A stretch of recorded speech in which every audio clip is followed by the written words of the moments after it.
Hey everyone, welcome back to yet another video. My name is Belinda. If this is your first time here, thank you so much for tuning into my channel, and please make sure to hit that bell notification and subscribe button so you're notified every time I post something new. Today I have another cooking video for y'all. I'm actually going to be making caldo de cabrito. If y'all don't know what that is, it's actually just goat meat and kind of like a soup. It's something that my family absolutely loves, Andy especially. So since he wanted me to make it for him, I figured why not make a video. So make sure to follow the rest of the video so that you can get the recipe, and I'll have the recipe card actually linked over on my website. So if you need to print it out, you can get it from there. All right, let's get to cooking, guys. Okay, so to begin, I'm gonna go ahead and put this olla that I have filled with the cabrito meat on the stove. I'm gonna go ahead and turn on the flame to medium-high heat. And I'm just gonna go ahead and give it a stir so that way everything gets mixed in together. There's nothing in it right now. It's literally just the meat. We chopped it up, we washed it, and now we're just gonna go ahead and cook it. So I'm gonna go ahead and put a lid over it and just let it cook while I go ahead and chop up all the vegetables and everything else so that we can get that prepared. Now it's time for us to get all our ingredients together. First, you need jalapenos, cilantro, some long green onions, some tomatoes, 1 large onion, some all-purpose flour, lard, some salt, pepper, cumin, garlic powder or fresh garlic, and here is our cabrito meat.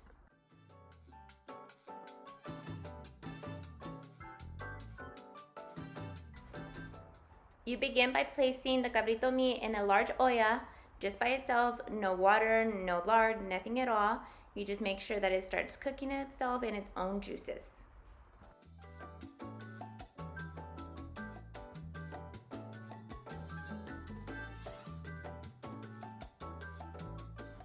While the cabrito meat is cooking itself, you go ahead and start chopping up all your ingredients. I always start with the onion, and oh my goodness, this onion made me cry. I normally don't, but this one, for some reason, my eyes were so watery. Now I'm chopping up the jalapenos. You just want to dice them up nice and small. I personally don't like chewing on a large chunk of jalapeno, so I go as small as I can.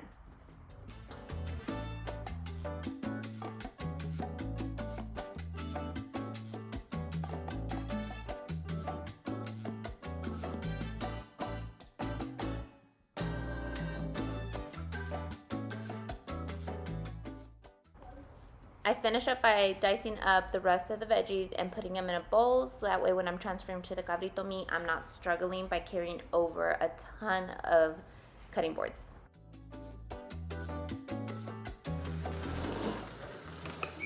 Once your meat has dispersed all the water that you want it to, you're gonna go ahead and get a ladle, just like this, and you're gonna go ahead and draw out all that water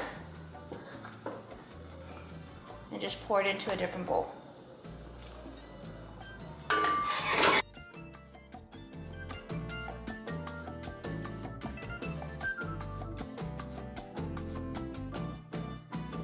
So once the water has absorbed completely, I go ahead and add lard. I actually never use lard for my cooking. The only time that I use it is when I am making cabrito.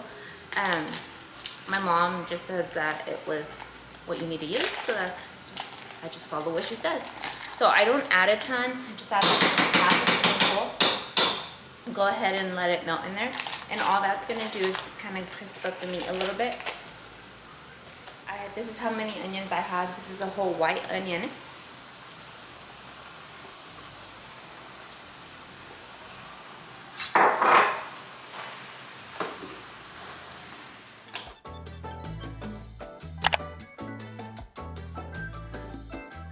Go ahead and let it just sit there for a little bit, letting it toast up and get all the flavors out of the meat.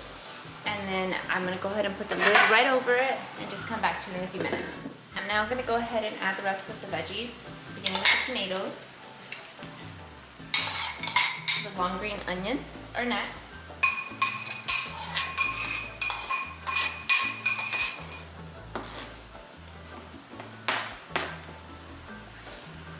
to give this a quick stir so everything mixes in.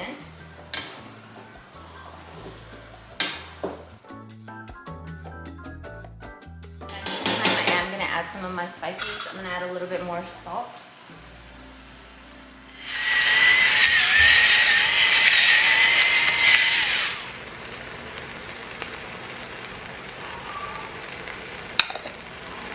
And just a dash of cumin.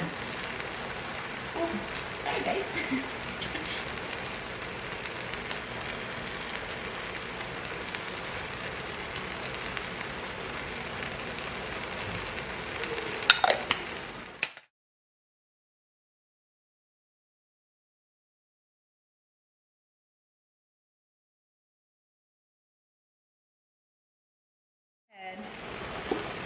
And sprinkle in some all-purpose flour.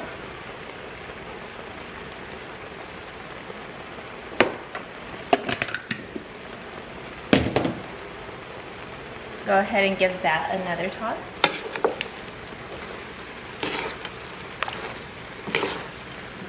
Just make sure that it coats all the meat and all the vegetables.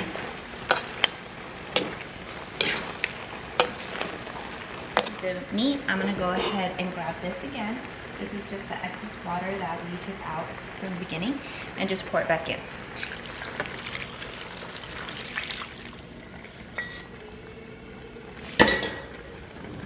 If you can see right now, the water level is just, it's not enough in my opinion, because you want a true caldito.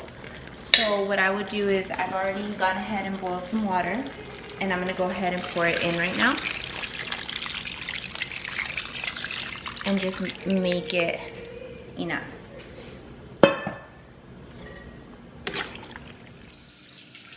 And this is the color that you want it to look like. So right now I'm just going to go ahead and give it one last mix.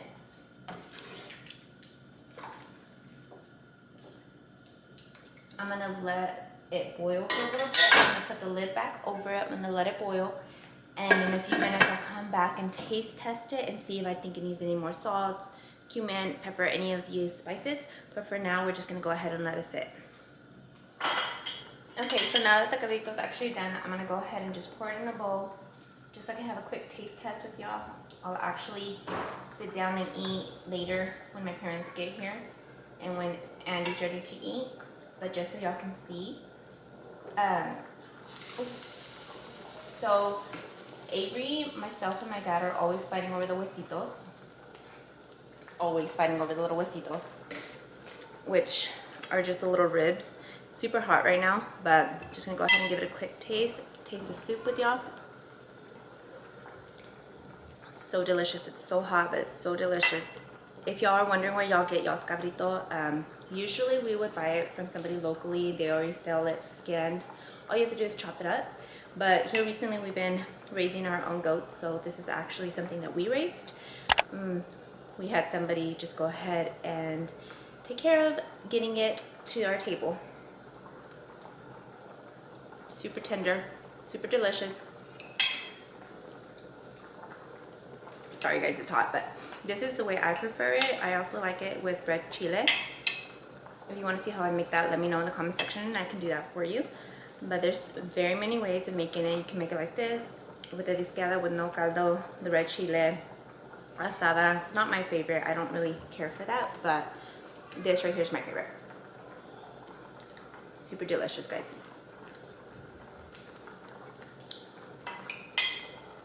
Sorry, burnt my tongue, but if you want to see how I make anything else, any other kind of recipe, let me know in the comment section and I can try to whip that up for you. I have a lot of crock pot recipes that I make, specialized obviously in my Mexican cuisine, but I really appreciate y'all tuning in and checking my channel out. If y'all have any questions or any comments, leave it down in the comment section below. Make sure to follow me over on Instagram and Facebook because that's where I post the majority of the day. And make sure to follow my website so that you can get the link, not the link, I'm sorry, the recipe card printed out so that you can follow along. Until next time, my guys, make sure to subscribe and hit that bell notification.